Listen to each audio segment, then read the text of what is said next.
Picture this. It's 1994, it's a weekday in Los Angeles, and news helicopters are circling over the freeway.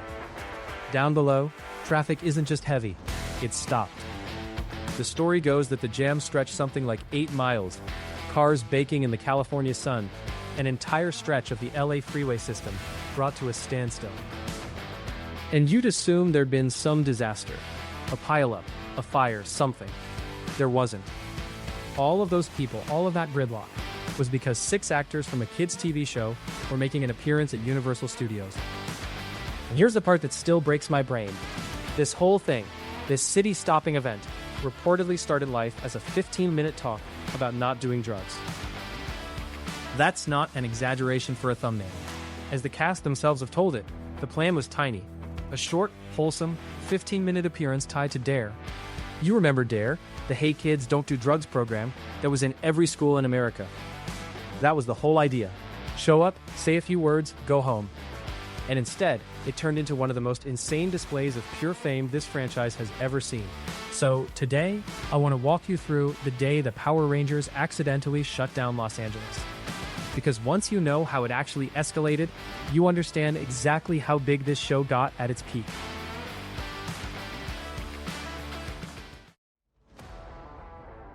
But before we go one step further, I've got to ask you something. Because this whole video is about a fan moment that got completely out of control. So I want to know yours. What is the wildest Power Rangers fan moment you were ever part of? Or the one you wish you'd been there for? Maybe you lined up at a mall appearance. Maybe you had the toy that every kid on your street was fighting over. Maybe you're watching this going, I would have skipped school and sat in that 8-mile traffic jam happily. Tell me down in the comments. Be specific, and I'm genuinely going to read them and feature the best ones on the channel. Okay, back to the chaos. To understand how a 15-minute talk becomes a freeway shutdown, you have to understand what Power Rangers actually was in 1994. This was not a popular show. This was the #1 children's show in America, full stop. It had come out of nowhere the year before, and by '94, it was a cultural tidal wave. The toys, physically, could not stay on shelves. Parents were fist-fighting over the last figure in the aisle. And in barely more than a year, the franchise generated something in the neighborhood of $1 billion, with a B. And here's the thing about a number like that. It happened fast. Almost nobody saw it coming. One year, these were 6 actors you could not have picked out of a lineup. The next, Power Rangers was the single thing every kid on the block was obsessed with. Toy aisles were getting stripped bare the same morning the shipments landed. That Halloween was a sea of red, blue, yellow, pink, black, and green. And when something explodes that big, that quickly, the people running it are basically hanging on for dear life, making it up as they go. Nobody had a playbook for this, which is the whole reason what happened next got so completely out of hand. Now sit with the strangeness of that for a second, because the faces of that billion-dollar machine were 6 young, mostly unknown actors. Austin St. John, your Red Ranger, Jason.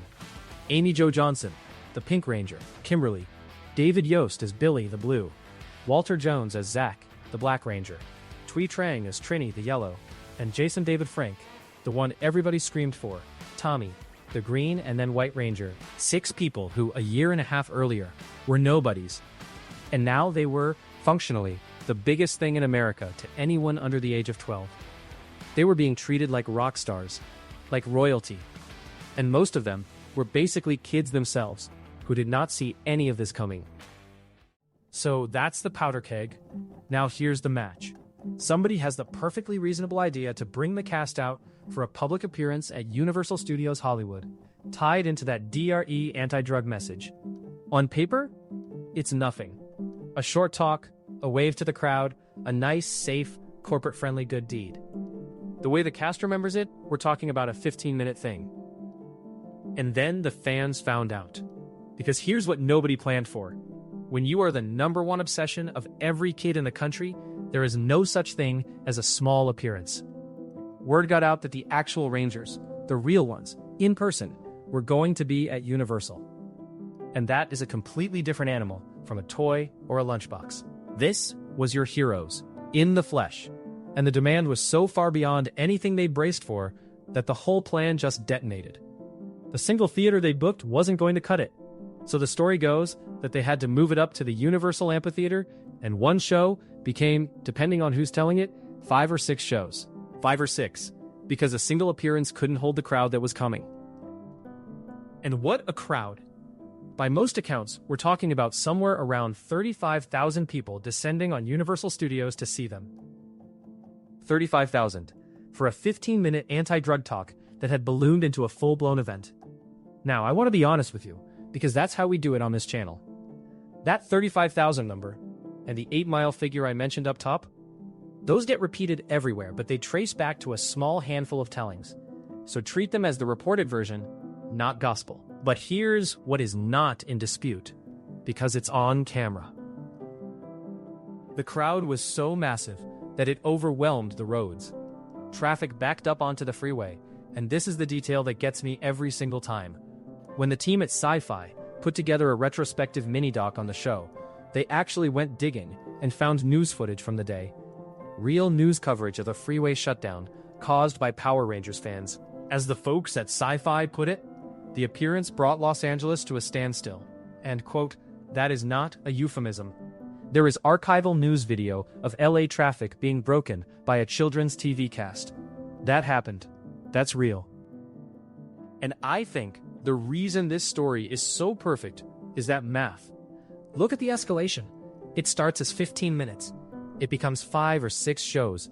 It pulls a reported 35,000 people. And it ends with news choppers over an 8-mile jam.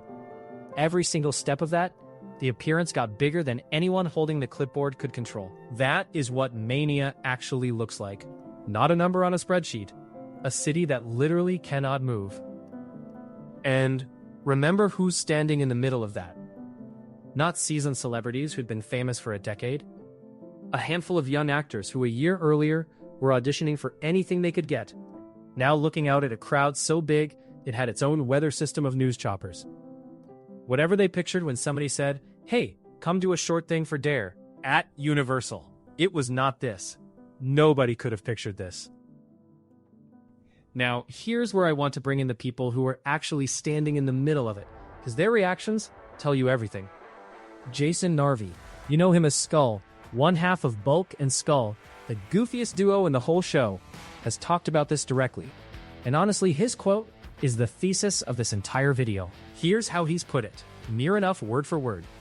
Once the Universal Studios thing happened, where they started with a small, 15-minute event as part of D.A.R.E., saying, hey kids, don't do drugs, and that closed down the LA freeway system, we were all like, how did this happen?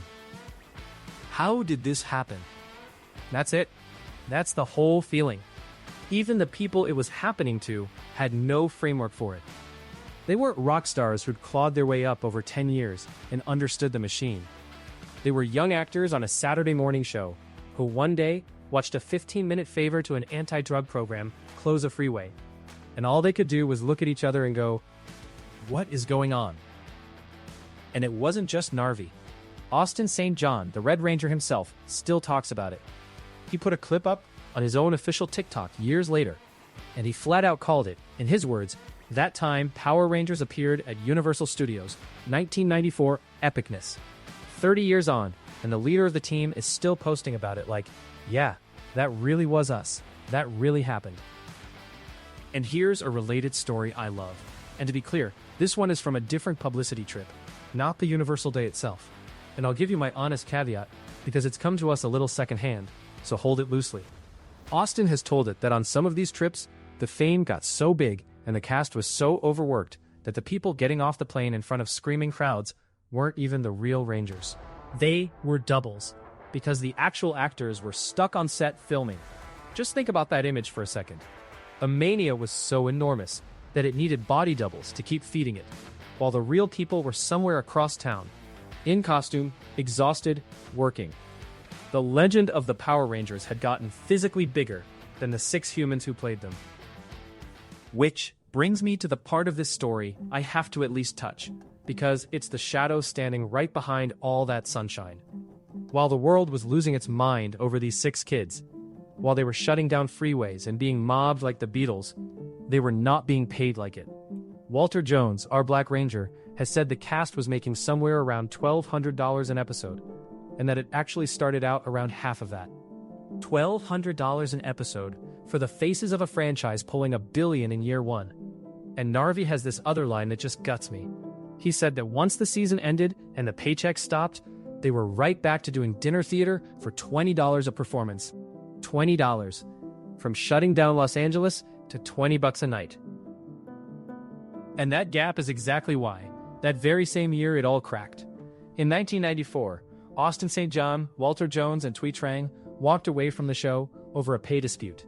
And the show didn't even give them a real send-off. Their characters got written out using body doubles and old footage, shipped off to a peace conference in a two-parter called The Power Transfer. The Universal Day is the absolute peak, and the walkout is the fall, and they're only a few months apart. That's how fast this went. Oh, and one thing I have to clear up because people mix these two up constantly. That massive Power Rangers live stage show, the World Tour thing that also played the Universal Amphitheatre later in '94 and then toured dozens of cities, that was not this. That show used stunt performers inside the suits with pre-recorded audio. The real actors were not on that stage. They only showed up on video screens. The day I've been telling you about is the opposite of that. This was the genuine article. The real six, in person, no helmets, no doubles on stage. And that's exactly why the city lost its mind. So here's my verdict. We throw around the word mania a lot with this franchise, and it starts to lose meaning. But this one afternoon at Universal Studios is the realest, most physical proof of it that exists. Not a sales chart, not a ratings number, an actual freeway in an actual city shut down because a 15-minute talk about not doing drugs turned into 35,000 people who could not be stopped. There is no better snapshot of exactly how big Mighty Morphin Power Rangers got than helicopters filming gridlock over 6 kids in a parking lot. So now I want to hear from you. Forget just Power Rangers for a second. What's the biggest a piece of your childhood ever got, right in front of you? The toy, the show, the fad that got so out of control, you couldn't believe it was real. And back to Power Rangers specifically, do you think anything today could ever pull 35,000 people and break a freeway the way this did? Drop it in the comments, make your case, and I'll be down there reading them. Do me a favor before you go. If this was your childhood, hit that like button. It genuinely helps this stuff reach more people who remember it. And subscribe, because I'm digging up the real story behind this show, one wild chapter at a time. A 15-minute talk. 6 kids. And an 8-mile hole in the middle of Los Angeles. Sit with that one.